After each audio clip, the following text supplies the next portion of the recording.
Bonjour, mon nom est Jean-Michel Monpetit et mon option profession est thanatologue.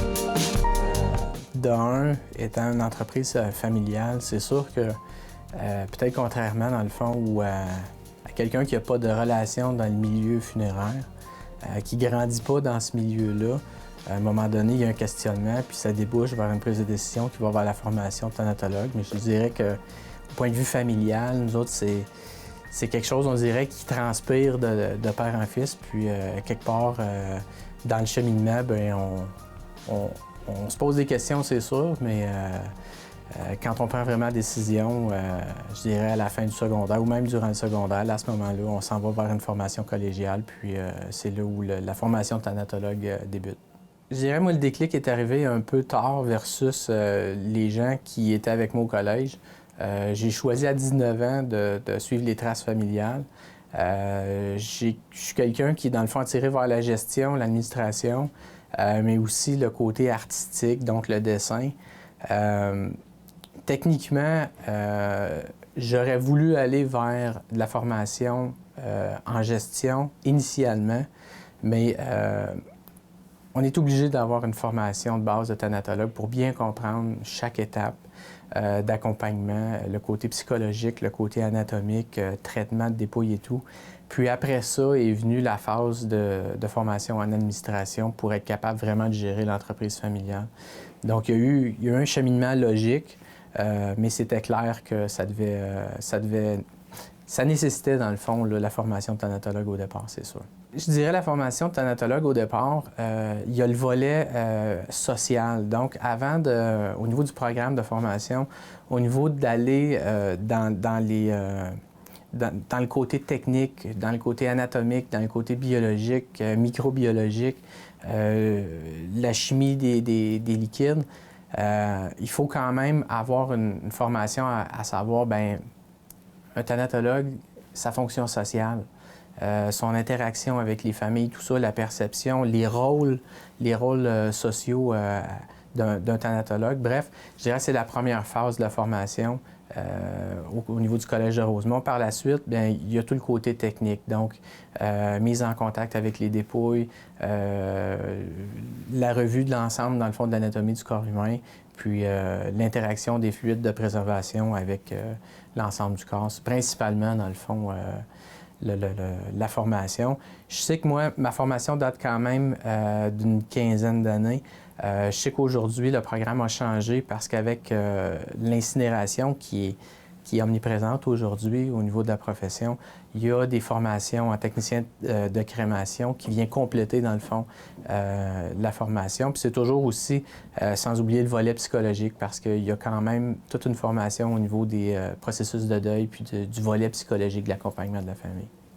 À mes yeux, un thanatologue, dans le fond, c'est une personne ressource en période de crise. Les familles vivent une période de détresse. Il y a pour certaines familles des situations où c'est planifié à l'avance. Quand on parle de préarrangement funéraire, souvent il y a les grandes lignes sont prédéterminées par la personne de son vivant. Par contre, je dirais encore aujourd'hui, pour la majorité des familles, c'est un événement qui arrive au bout de la vie d'une personne qui a rarement été discuté en famille. Tu sais, c'est assez tabou, hein, discuter de la mort en famille. Souvent, on va le faire plus avec des amis, avec des connaissances, mais rarement on fait ça en famille. Puis bref, c'est quand même les familles qui ont le fardeau de la planification au moment où ça arrive. Donc quand je dis on est un peu un intervenant en période de crise parce que notre rôle, c'est de ramener ces gens-là à travers la tempête, à avoir une réflexion qui est quand même sensée, puis d'établir les dernières volontés de la personne, puis de voir comment on peut répondre, dans le fond, justement aux besoins là, des dernières volontés. C'est sûr que c'est pas nécessairement un milieu qui est facile. Par contre, les les phases qui sont vraiment difficiles, les phases d'accompagnement qui sont vraiment difficiles, c'est surtout dans des cas où on parle, dans le fond, d'accompagner des familles qui ont eu un membre de la famille qui a été victime d'homicide ou des enfants qui décèdent. Je dirais toutes les situations où, à un moment donné, ça va à l'encontre du cycle de vie, dans le fond. C'est ces situations-là qui sont plus difficiles, dans le fond, à vivre parce que, quelque part, on a beau se faire enseigner, dans le fond, de rester distant de par la situation, de ne pas s'approprier ces moments-là à titre personnel, mais veut pas, on reste qu'on est tous des êtres humains, puis qu'en bout de ligne, veut pas, ça transpire un peu sur notre personne. Mais je pense que c'est là où ça devient important à un moment donné, d'avoir des moments d'arrêt pour être capable de venir ventiler tous ces trucs-là, puis de repartir, parce que un conseiller, dans le fond, qui serait trop atteint parce que les familles vivent, indirectement, devient une mauvaise ressource parce que, en bout de ligne, ils vont être aussi atteints que la famille, donc ils sont plus aussi efficaces là, au niveau de l'accompagnement. Les horaires d'un thanatologue, je dirais pour un thanatologue propriétaire, il n'y en a pas d'horaire. Il faut être là quand les familles ont besoin de nous. C'est la grande ligne. Il y a des gens au niveau de l'équipe qui peuvent voir leur statut de la même façon, puis dire, écoute, donner de la disponibilité comme si vraiment l'entreprise était à eux, puis que ce soit le jour, le soir, on y va, puis ils sont présents. Mais je dirais que de façon générale, dans l'industrie, un thanatologue employé, c'est du 8 à 5, 9 à 4. Il peut y avoir dans certaines entreprises des périodes de travail de soir, rarement la nuit. Mais quand on parle de soir, les grandes entreprises dans le funéraire, dans l'industrie funéraire, vont fonctionner souvent sur 2 périodes de travail. Donc une période de jour puis une période de soir.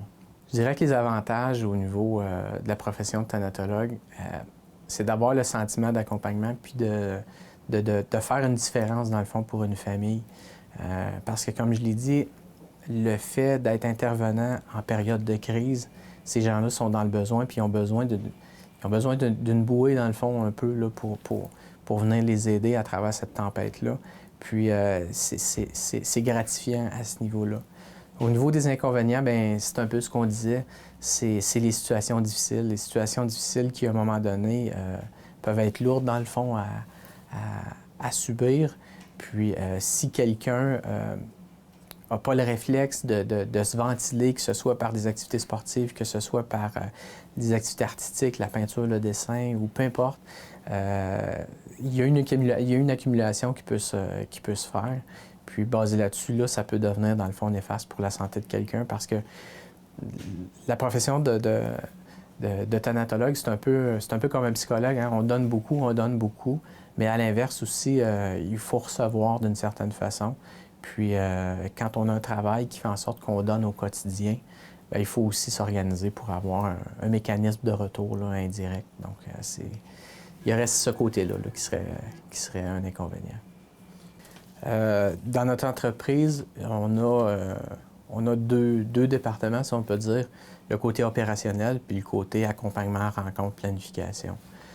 Le côté opérationnel, ça va être les employés qui vont assumer les transports, les directions de funérailles, les thanatopraxies, donc communément les embaumements en laboratoire.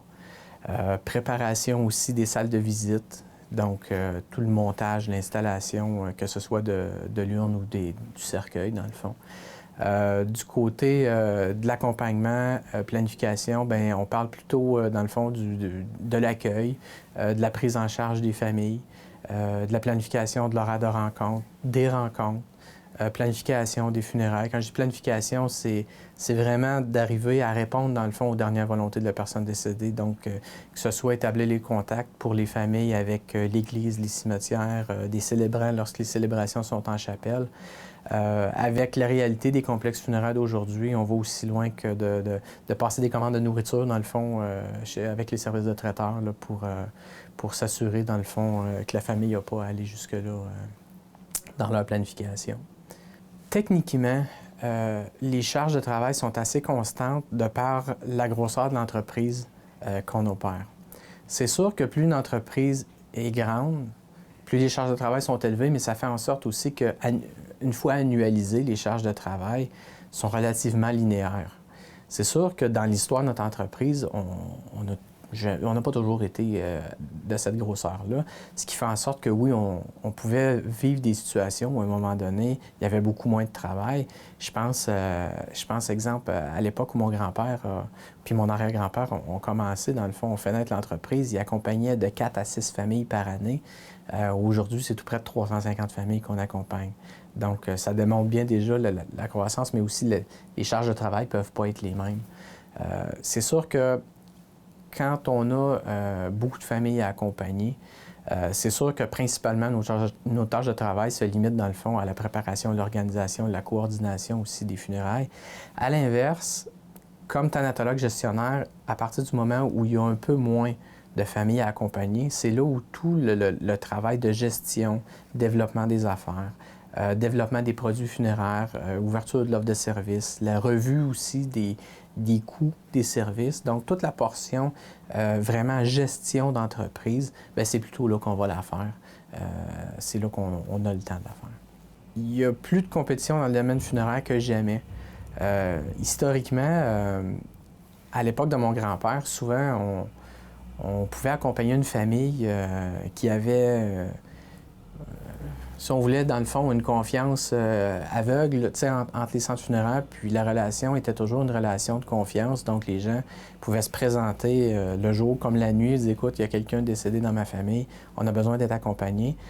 Dans ma réalité, 75 ans plus tard, je dirais que la compétition, elle est là, elle est présente. Ce qui est intéressant, c'est qu'elle est saine. C'est bon pour l'industrie funéraire parce que quelque part, ça pousse l'industrie à développer puis à raffiner l'offre de services dans le funéraire. Par contre, c'est sûr que ça amène des nouvelles réalités parce que les gens n'ayant plus le même sentiment d'appartenance à leur centre funéraire, ça fait en sorte qu'ils peuvent facilement magasiner.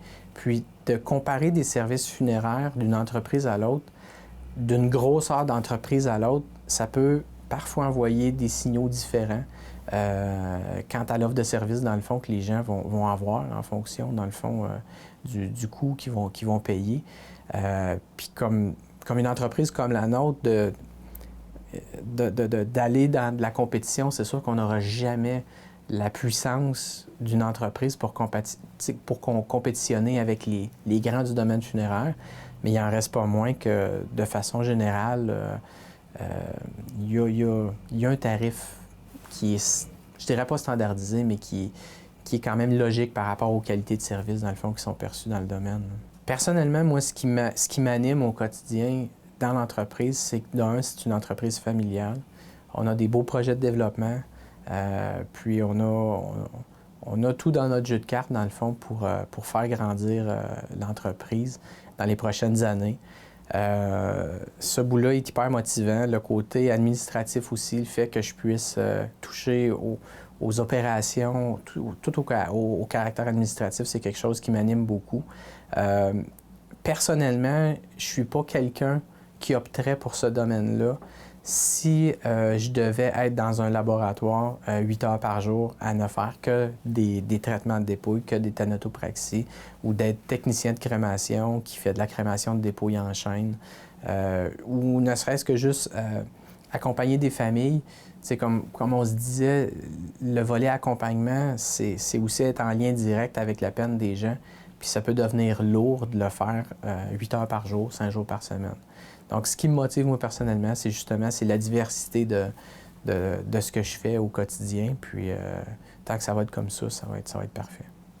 Chronologiquement, c'est simple. En général, ce que les familles vont faire quand le décès arrive en établissement de soins santé, que ce soit un centre d'hébergement ou dans un hôpital, souvent, c'est qu'ils vont avoir des directives où ils vont se faire proposer par le personnel médical, dire, écoutez, avez-vous pensé à un centre funéraire pour vous accompagner, tout ça? Souvent, c'est la première réflexion qu'ils vont avoir. À partir de là, dans certaines situations, ça va être le personnel médical qui peut faire un premier contact avec le centre funéraire pour prendre le nom de la dépouille, prendre le nom de la personne en charge. Et puis, si à ce moment-là, la famille est en état parce que c'est pas toujours évident. Souvent, cet appel-là va se faire dans les premières minutes, dans la première heure. Donc, selon l'état émotif des gens, bien, à ce moment-là, ça peut arriver qu'on va discuter avec eux, qu'on va aller un peu plus loin dans la prise d'information parce que notre façon de voir le premier contact, oui, il y a de la prise d'information, mais c'est aussi de préparer la famille à amener de l'information pour la rencontre où il va y avoir planification funéraire, où il va y avoir la déclaration de décès qui va être complétée. Donc, il y a un travail de préparation avec la famille à faire d'emblée. À partir du moment où les documents médicaux sont signés de la part du médecin, là, à ce moment-là, je vous dirais que c'est là où notre machine va prendre vie, dans le sens où il va y avoir la planification du rapatriement de la dépouille à nos installations.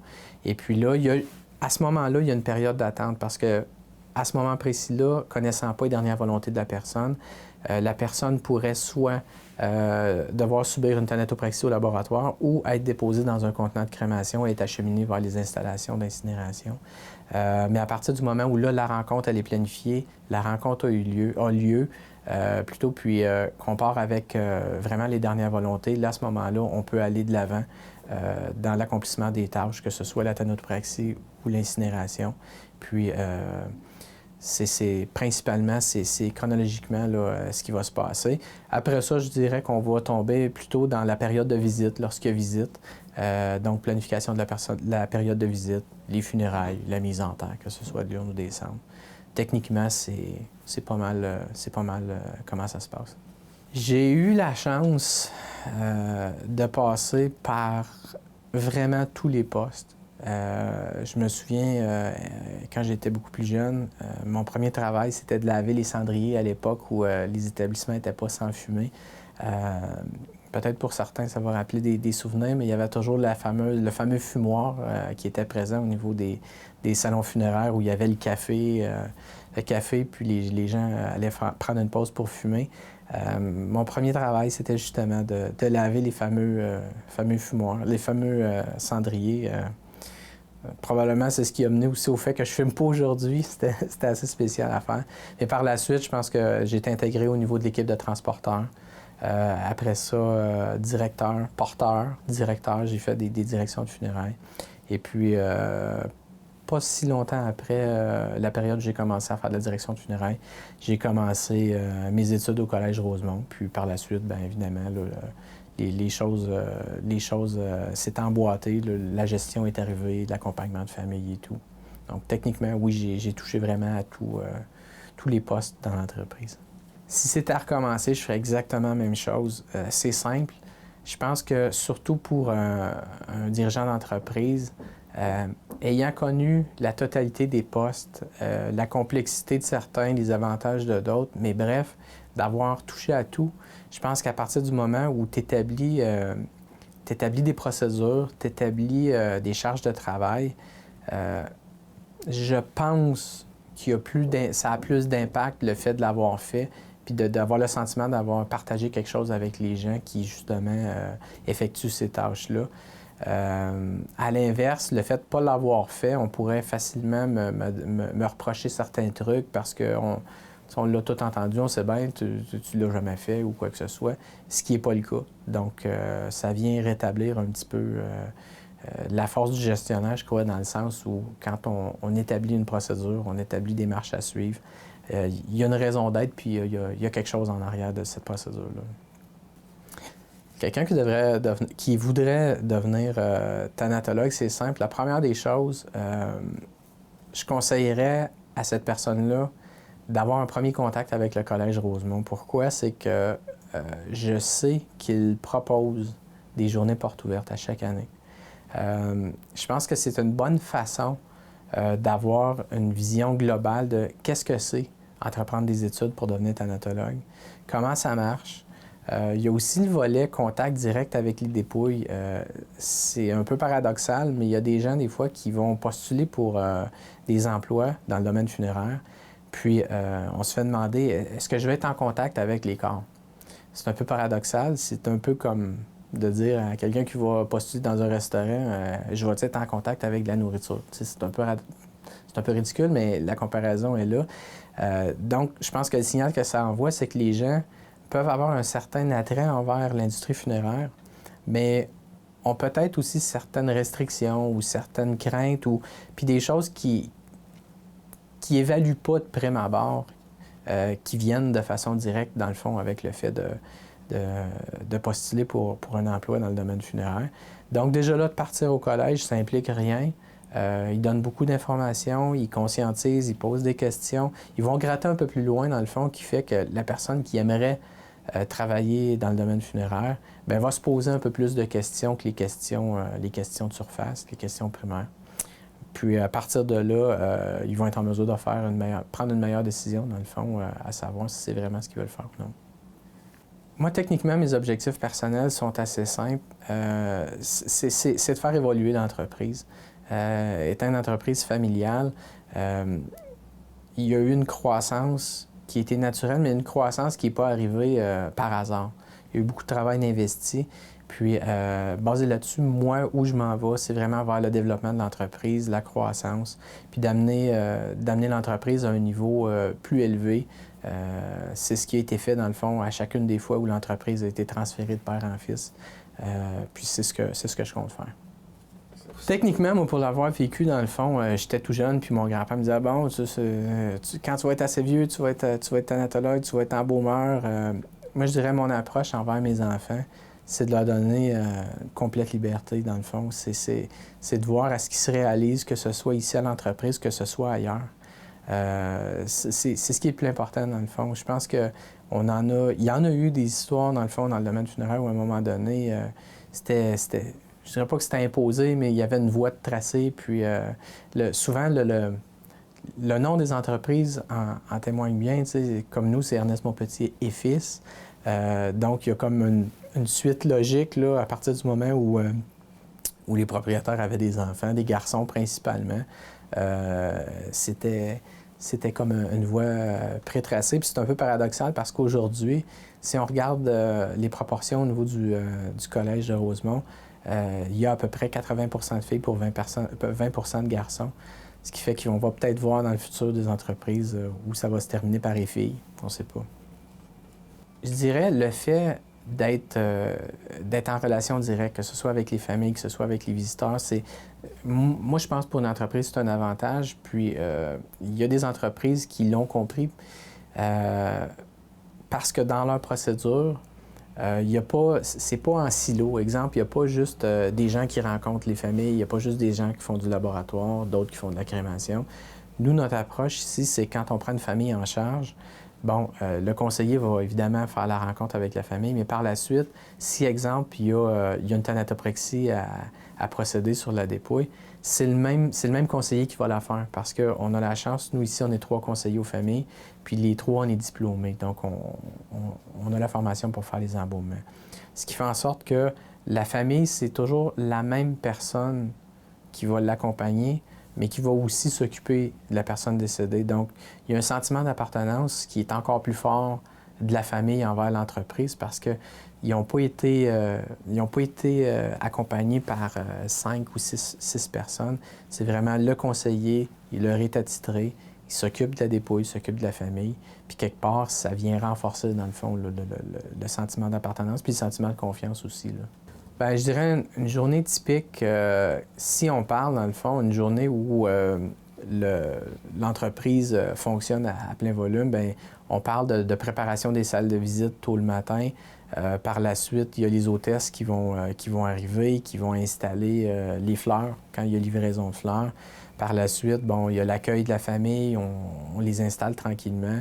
On leur laisse une période de solitude avec le défunt, la défunte. Par la suite, on retourne dans le fond en salle de visite pour voir s'il y a des petits trucs à ajuster. Et puis, je dirais principalement par la suite, c'est l'accueil des visiteurs. On va aiguiller les visiteurs selon les salles parce que, bon, avec le complexe funéraire, on a quand même 5 salles de visite. Donc, on aiguille les visiteurs vers les bonnes familles. Et puis, je dirais qu'une heure avant l'heure des funérailles, là, il y a le directeur funéraire qui va faire son entrée en scène, va aller rencontrer la famille, voir au niveau de la direction des funérailles s'il y a des détails particuliers à faire. Et puis, après ça, le signal de départ est donné. on va à l'église ou à la chapelle pour la célébration. Et puis après la célébration, on se déplace au cimetière.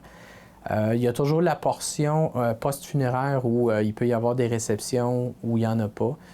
Lorsqu'il n'y en a pas, souvent, ça va se terminer au cimetière. À l'inverse, là, à ce moment-là, les familles peuvent soit revenir au complexe, soit aller se déplacer vers une salle de réception.